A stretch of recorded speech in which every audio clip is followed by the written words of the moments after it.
6 p.m. Assalamu alaikum. This is Radio Pakistan.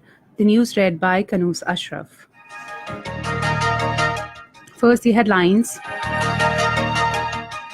Begum Kulsum Nawaz passed away in London today after protracted illness. President, Prime Minister, and Army Chief have expressed deep sorrow and grief over the sad demise of Kulsum Nawaz. The federal cabinet has been expanded as 6 more ministers were sworn in Islamabad today. Speaker National Assembly says the government's commitment to the CPEC is unwavering. In occupied Kashmir, Indian troops in their fresh act of state terrorism martyred 2 more youth in Kupwara and 1 PhD scholar in Srinagar today. In India, 50 people died when a bus carrying Hindu pilgrims plunged into a valley. And now the news in detail. Begum Kulsum Nawaz has expired in London. She had been suffering from cancer and was under treatment at London's Harley Street Clinic. President Dr. Arif Alvi, Prime Minister Imran Khan, Army Chief General Qamar Javed Bajwa have expressed grief over the sad demise of Begum Kulsum Nawaz. In a statement, the President commiserated with the bereaved family. Prime Minister, in his statement, said all facilities will be provided to the family and heirs of Kulsum Nawaz as per law. He directed Pakistani High Commission in London to assist in provision of all necessary facilities to the heirs of the deceased. Imran Khan said Kulsum Nawaz was a brave lady. He also commiserated with the family of the deceased. In his statement, Army Chief General Qamar Javed Bajwa expressed grief and heartfelt condolence to the bereaved family. In a tweet issued by Director General ISPR, Major General Asif Ghafoor, the Army Chief prayed eternal peace for the departed soul. Prime Minister Imran Khan has ordered constitution of a task force under S.N. Mani to make recommendations for administrative reforms in sports. He was presiding over a meeting on interprovincial coordination in Islamabad today. During the meeting, it was informed that schemes worth billions of rupees are left incomplete since 2008. The Prime Minister on the occasion directed that all pending schemes should be reviewed in order to ascertain their utility and reasons for their incompletion. He said that initiatives such as National Internship Program should be strengthened. Federal Cabinet has been expanded with the inclusion of 6 more members. 3 federal ministers and 3 ministers of state took oath of their office at a ceremony held at Evan-e-Sadr in Islamabad this morning. President Dr. Arif Alvi administered oath to the new members of the cabinet. Speaker National Assembly Asad Kaisar has said that present government gives importance to the China-Pakistan Economic Corridor and its commitment to the project is unwavering. He was presiding over a meeting on the project in Islamabad today.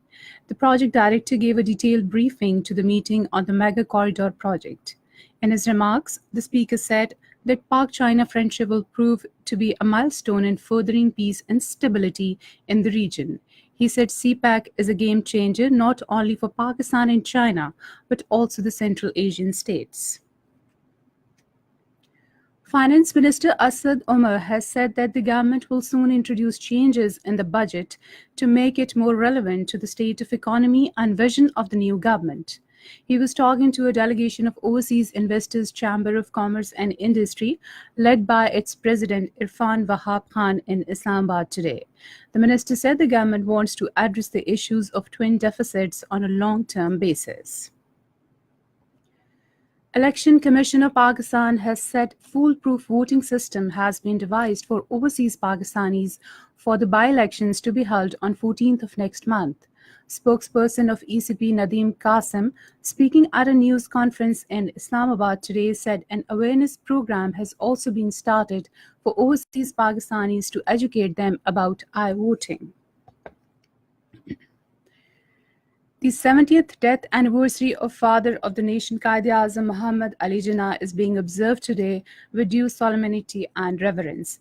Governor Sindh Imran Ismail, Sindh Chief Minister Syed Murad Ali Shah, and Sindh cabinet members visited the mausoleum of Father of the Nation and laid floral wreath and offered Fatiha.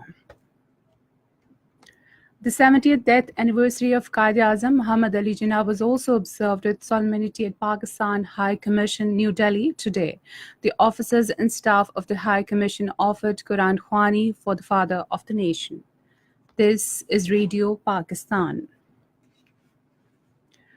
Pakistan says ceasefire violations by India are a threat to regional peace and security and may lead to a strategic miscalculation. The acting Indian Deputy High Commissioner was summoned to the Foreign Office today, where Director General South Asia and SAARC, Dr. Mohammad Faisal, condemned the unprovoked ceasefire violations in Khanjar sector along the line of control, which resulted in the martyrdom of one civilian. He lodged a strong protest with India over its recent ceasefire violations on the line of control. In occupied Kashmir, Indian troops in their fresh act of state terrorism martyred 2 youth during a cordon and search operation in Kupwara and 1 PhD scholar in disguise in Srinagar. Indian troops killed 18-year-old Furqan and Liaquat Ahmed at Gulura in Handwara area of Kupwara district today.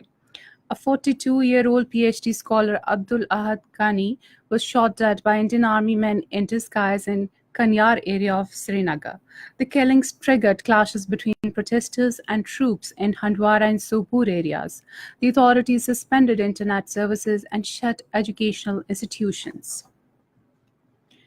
In India, 50 people died when a bus carrying Hindu pilgrims plunged into a valley today in southern state of Telangana. The bus carrying 80 people were returning from the famous Hindu temple when it skidded off the road. In Afghanistan, at least 19 people were killed and 57 others wounded in an explosion in Momand Dara district near Jalalabad-Torkham highway this afternoon.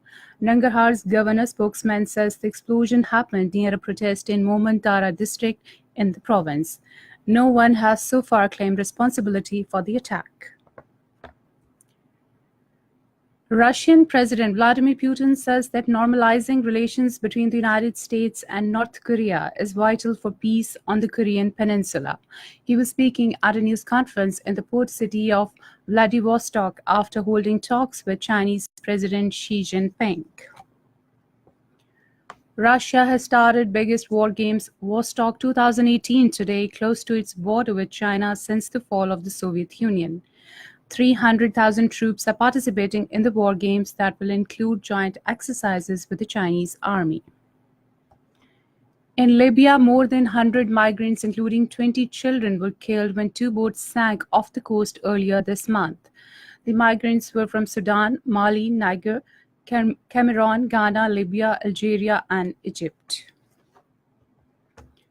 In Zimbabwe, 20 people died due to cholera outbreak in Harare. The health minister said that the government has declared an emergency in the capital after cholera outbreak.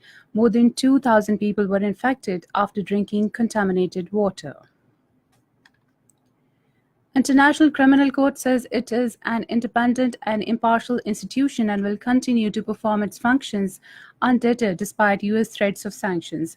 The court said in a statement in The Hague that it has backing of 123 countries and as a court of law will continue to do its work in accordance with those principles to uphold the rule of law. In the United States, the 17th anniversary of 9/11 attack is being observed today. Thousands of 9/11 victims, relatives, survivors, rescuers, and others have arrived at the World Trade Center, while President Donald Trump and Vice President Mike Pence will head to the 2 other places where hijacked planes crashed. Nearly 3,000 people died after hijackers crashed planes into New York's World Trade Center, the Pentagon, and the Pennsylvania field in 2001.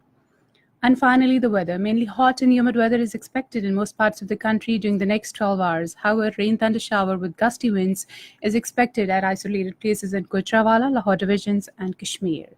And that is the end of the news. For more news and analysis, log on to our website, radio.gov.pk, and also watch live video streaming of our bulletins on the link facebook.com Radio Pakistan News.